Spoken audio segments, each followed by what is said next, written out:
Baghdad लौटने के बाद सिंदबाद ने ये ठान लिया था कि अब वह खतरे भरा जीवन नहीं जिएगा। पहली यात्रा में उसने जो कष्ट सहे थे, उनकी यादें अभी भी मन में ताजा थी। उसने शाही ठाठ में रहना शुरू किया, अपने मित्रों को दावतें दी, व्यापार बढ़ाया और आराम की जिंदगी जीने लगा। मगर सिंदबाद जैसा जिज्ञासु और साहसी व्यक्ति भला कब तक एक जैसी जिंदगी सहन कर पाता।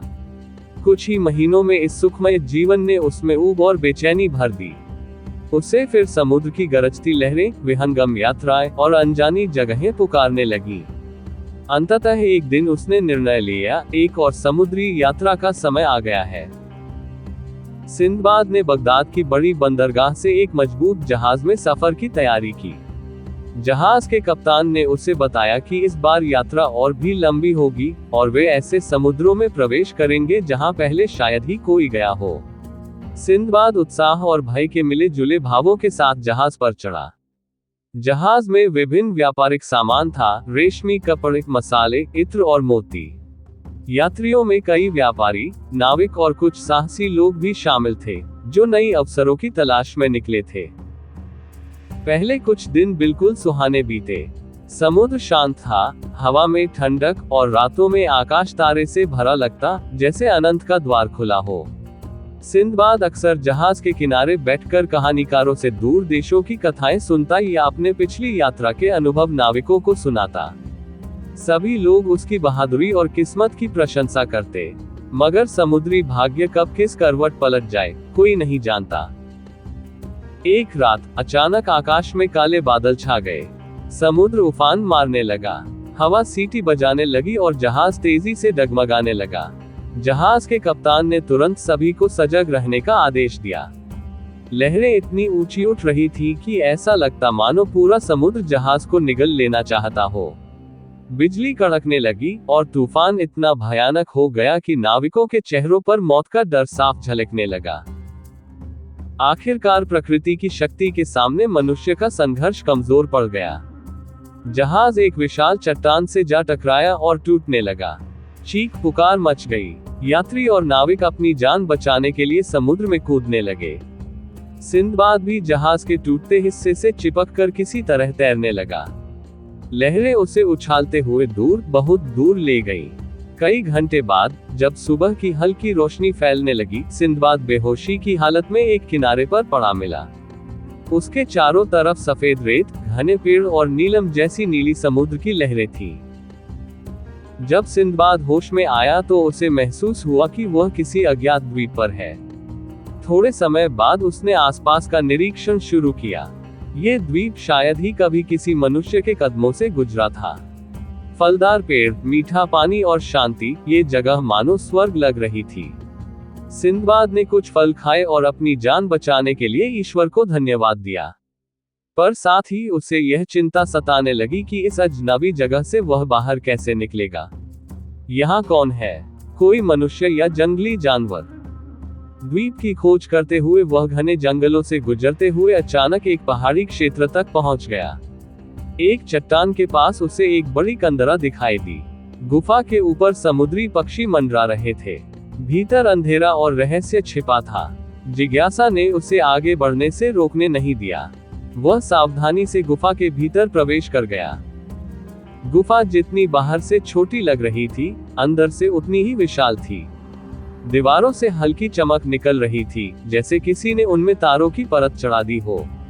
सिंदबाद आगे बढ़ा तो उसने एक ऐसा दृश्य देखा जिसने उसकी सांसें थाम दी। सामने एक बड़ा सा पत्थर का चबूतरा था और उस पर ढेरों मोती, हीरे, जवाहरात और प्राचीन स्वर्ण मुद्राएं पड़ी थी। ऐसा लग रहा था जैसे किसी समुद्री राजा का खजाना यहाँ छुपा हो। सिंदबाद चकित था, उससे पहले किसी ने ऐसा खजाना नहीं देखा होगा।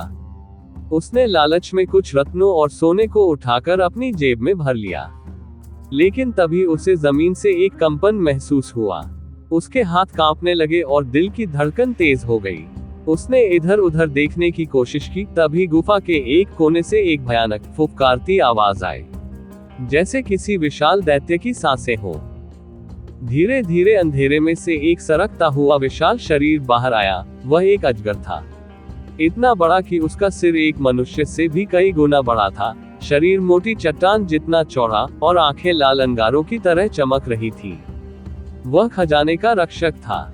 उसने सिंदबाद को देखा और एक भयानक गर्जना की, जिससे गुफा गूंजी और पत्थरों का मलबा गिरने लगा। सिंदबाद का शरीर भय से जड़ हो गया। अजगर ने अपने विशाल शरीर को उठाया और सिंदबाद की ओर झपटा। सिंदबाद तेजी से पीछे हटता हुआ पत्थरों के पीछे छुप गया। उसने मन ही मन सोचा, मैंने कितना बड़ा खतरा मोल ले लिया है, लेकिन अब पीछे हटने का कोई रास्ता न था। उसे अपनी जान बचाने के लिए कुछ करना ही होगा। सिंदबाद ने अपने बुद्धि और साहस का सहारा लिया। उसने देखा कि अजगर की नजर खजाने पर भी है, वह किसी को उसे छूते देख बर्दाश्त नहीं कर सकता। इसलिए सिंदबाद ने गुफा में बिखरे रत्नों को एक बड़े थैले में जल्दी जल्दी भरना शुरू किया और फिर उस थैले को दूर फेंक दिया। थैले के गिरते ही खनखनाहट गूंजी और अजगर तुरंत उसकी ओर मुड़ा। उसकी लालच और रक्षक स्वभाव ने सिंदबाद को कुछ सेकंड की राहत दी। इसी अवसर का लाभ उठाकर सिंदबाद गुफा के पिछले हिस्से की ओर भागा, जहां उसे एक पतली सी ढलान मिल गई। अजगर ने गुस्से में फुफकारते हुए फिर उसे पीछा किया, परंतु रास्ता इतना संकरा था कि अजगर तेजी से नहीं आ पा रहा था। सिंदबाद अपनी पूरी ताकत से चढ़ता हुआ अंततः गुफा के ऊपरी निकास तक पहुंच गया और बाहर छलांग लगा दी। बाहर आकर उसने गहरी सांस ली और कुछ दूर एक ऊंची चट्टान के पीछे छिपकर अजगर की गरज सुनता रहा। पर अजगर गुफा के बाहर नहीं आ सकता था। सिंदबाद को राहत की सांस आई, उसने मौत को हराया था। पर अभी भी उसे इस द्वीप से बाहर निकलना था। उसने अगले 2 दिनों तक भोजन और पानी की व्यवस्था की और समुद्र किनारे एक ऊंचे स्थान पर खड़ा होकर सहायता की प्रतीक्षा करने लगा। तीसरे दिन दूर क्षितिज पर उसे एक बड़ा जहाज दिखाई दिया। वह तुरंत पेड़ों को जलाकर धुआं पैदा करने लगा ताकि जहाज वालों को संकेत मिले। सौभाग्य से जहाज के नाविकों ने धुआं देखा और नाव लेकर किनारे आए। सिंदबाद को देखकर उन्होंने उसे अपने जहाज पर चढ़ा लिया। उसने उन्हें अपने रोमांचक अनुभव के बारे में बताया। सभी लोग उसकी बहादुरी और किस्मत की दाद देने लगे। बगदाद लौटते समय सिंदबाद बार बार पीछे मुड़कर उस द्वीप को देखता रहा। एक रहस्य जो खामोश समुद्र के बीच छिपा था। जब वह अपने घर पहुंचा तो उसने उन अनोखे रत्नों को बेचकर बहुत धन कमाया। उसने अपने मित्रों और गरीबों में धन बांटा और एक शानदार दावत दी। इस दावत में उसने सभी को अपनी दूसरी यात्रा के रोंगटे खड़े कर देने वाले अनुभव सुनाए। कैसे एक अकेला मनुष्य समुद्र के क्रोध से बचा, कैसे लालच उसका शत्रु बनता और कैसे बुद्धि और साहस ही सच्चे हथियार होते हैं। उस रात सिंदबाद ने आसमान में चमकते तारों को देखा और मन ही मन कहा, ये यात्रा अभी समाप्त नहीं हुई। दुनिया में इतने रहस्य छिपे हैं कि मैं थक जाऊंगा, पर रोमांच खत्म नहीं होगा। वह जानता था कि समुद्र उसे दोबारा पुकारेगा और वह पुकार, वह अनदेखा रोमांच ही उसके जीवन का सबसे बड़ा आकर्षण था।